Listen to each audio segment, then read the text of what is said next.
Colossal Questions. Are black cats really bad luck?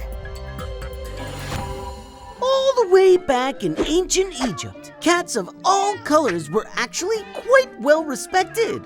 Cats were so loved that killing them could mean a death penalty. Unfortunately for our jet black feline friends, as time passed, their special status wouldn't last. When Christianity spread through Europe, old religious symbols like Roman gods and Egyptian cats came to be seen as bad omens. This deep-seated fear of black cats reached its peak in 1233 when the Pope threw some serious shade at black cats, declaring them the devil on earth in cat form. Eager, ill-informed Christians took the Pope's words and literally ran with them. They started rounding up cats all across Europe and burning them alive. This totally terrifying, totally cruel punishment for our feline friends even led to almost complete extinction of cats in some parts of Europe at the time. But people still weren't done bad-mouthing black cats just yet. Over time, the decree that black cats were devils naturally led people to connect them with another medieval myth: witches. That's right, many people in the Middle Ages believed that black cats were witches in disguise. Having a black cat cross your path from left to right was seen as an extra bad omen. By the time of the famous Salem witch trials of 1692, just owning a black cat was enough to get you credibly accused of being a witch. The fear that black cats are bad luck might just sound like an interesting piece of history, but it still affects them to this day. According to research, it takes about 4 to 6 days longer on average for a black cat to get adopted from a shelter than any other breed. So are black cats bad luck? No, they aren't. But I think it's fair to say that black cats definitely have bad luck. Why do cats hate water? Despite how it might seem, not all cats hate water. Some house cats have been known to hop in the shower or swim in the family pool, but it's true that most cats try to avoid water at all costs. There's a few basic reasons why cats act that way. To start, cats have never quite adapted to the water. Ancient cats managed to catch fish from the edge of a lake or river without needing to dive in or swim. And just like their ancient ancestors, domesticated cats today tend to avoid going for a dip too. But it's not just that. Unlike dogs, cats do not like to get their fur wet. For starters, cats get very cold and heavy when they're wet. That's because they are constantly grooming themselves. All that endless licking leaves their coat lighter, softer, and fluffier than a dog's, but also makes it a lot less waterproof as a result. When their thick fur gets matted down and heavy, it makes it hard for them to move around with those trademark cat-like reflexes. So you can see why they try to avoid water altogether. Okay, so that's why most cats avoid water, but there is one question still lingering. If cats avoid water at all costs, how do they stay clean? Cats keep themselves clean with all that non-stop licking. That's right, cats don't just lick to keep their coat nice and soft, but to stay clean too. But always remember, that method works for cats, not humans. So just take a shower. Don't try licking yourself clean. Why do cats love catnip? Nepeticateria, or catnip, is a fairly common plant that grows in the wild most places around the world. They grow about 2 to 3 feet tall and look a lot like a large mint plant with colorful, fragrant flowers. Catnip's also known as catwort or catmint and got its name because, well, about 80% of felines love it, and not just our house cats. Leopards, cougars, lynxes, and even sometimes lions and tigers can react to catnip in the wild much the same way our furry friends do at home. While the wild plant can be plenty strong, most of the catnip our pets play with today has been ground up, dried, and stuffed into a toy that gives them their fix without making a mess. Okay, so that's what catnip is, but How does it work? Why do cats love to play with this particular plant so much?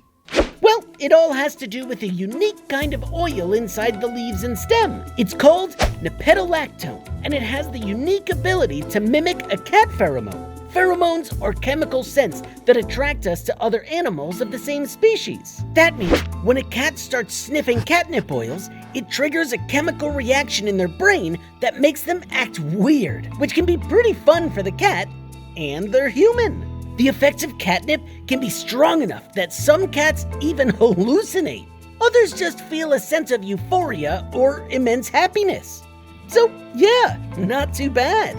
The effects of catnip only last for a few minutes before the bliss wears off and cats get bored of the frisky flower and its sweet scent.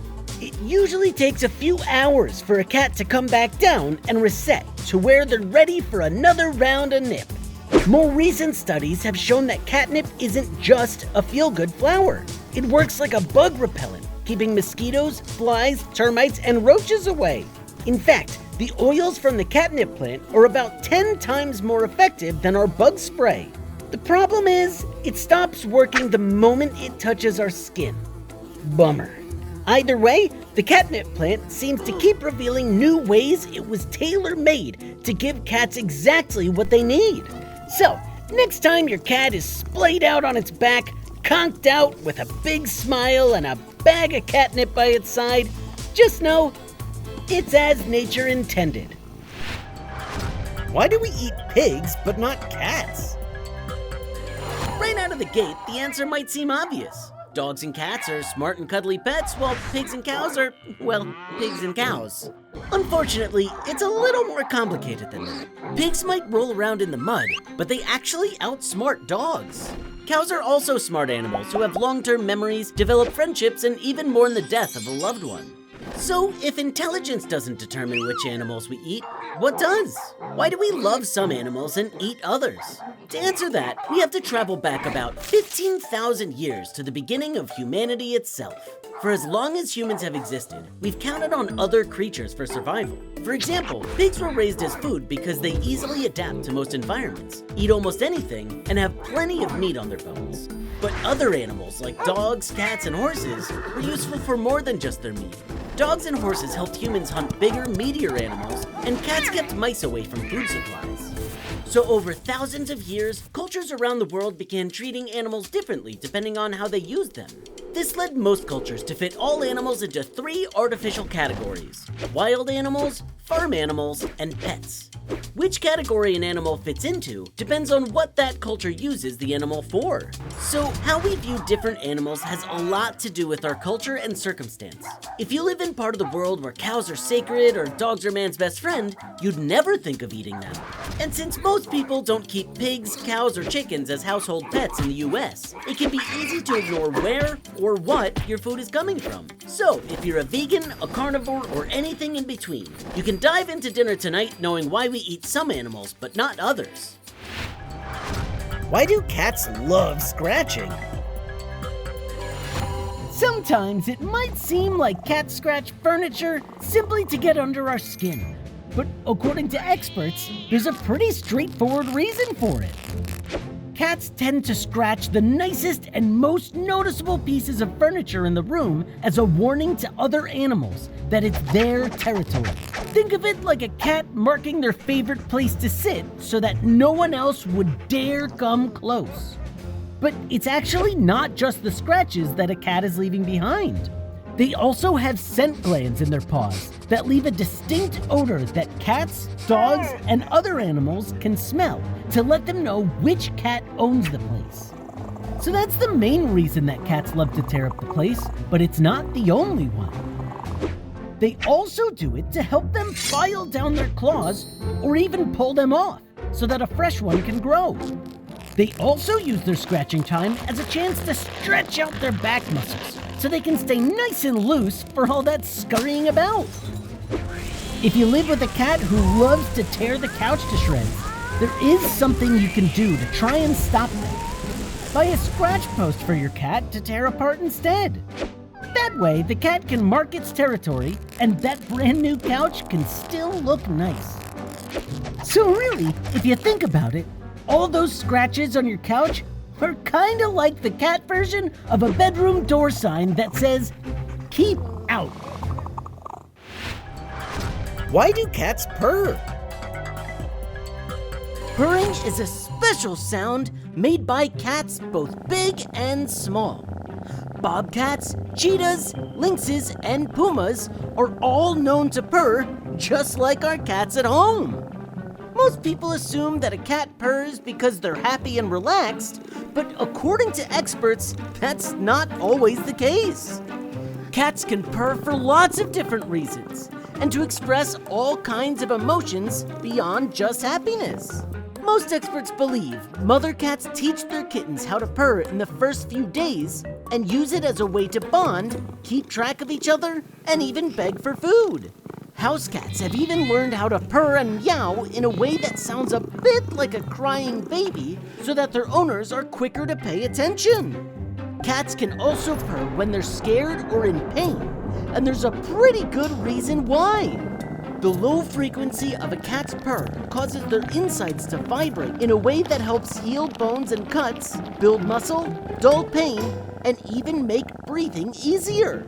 Many professionals say that a cat's purr serves the same function as a person's smile. Think about it. People can smile because they're happy and content, but there's also lots of other reasons you might smile. We learn how to smile from our parents and use it as a way to bond, just like a cat's purr. We might even smile and act sweet if we're hungry or want an extra treat. We even smile sometimes when we're scared, nervous, or hurt. Just like a cat's purr, smiling can be a subconscious way to soothe yourself when you're afraid. So, why do cats purr? It turns out, for a lot more reasons than you might have thought. Why do cats like boxes? It's one of the true mysteries of the modern world. Cats all across the globe seem to love snuggling inside whatever small cardboard box they can find, just sitting there for hours. So what gives? Why, given all the spaces they could choose to sit, do they pick shoe boxes and leftover packaging as their thrones? Well, most cat experts believe it comes down to their natural animal instincts. You see, cats might be domesticated, but they still have animalistic instincts to feel safe and in control of the area around them. That means even though your cat is safe and sound sitting in your living room, they're still taking some of the same defensive measures as if they were out in the wild. So a small, cramped space with walls seems like a fairly secure spot to a cat. They can feel nice and safe while having a perfect place to watch for riffraff, kinda like their own mini fortress. In fact, scientists have even studied cat behavior to help support that theory. They found that cats that had just arrived at a shelter had lower stress levels and settled in faster if they had a box in their cage compared to cats who didn't. So that's a huge part of why cats around the world all seem to want their own cardboard throne, but it's not the only reason. Cats also like chilling inside a cramped box because, well, it keeps them warm. Normal body temperature for a cat is around 101.5 degrees Fahrenheit.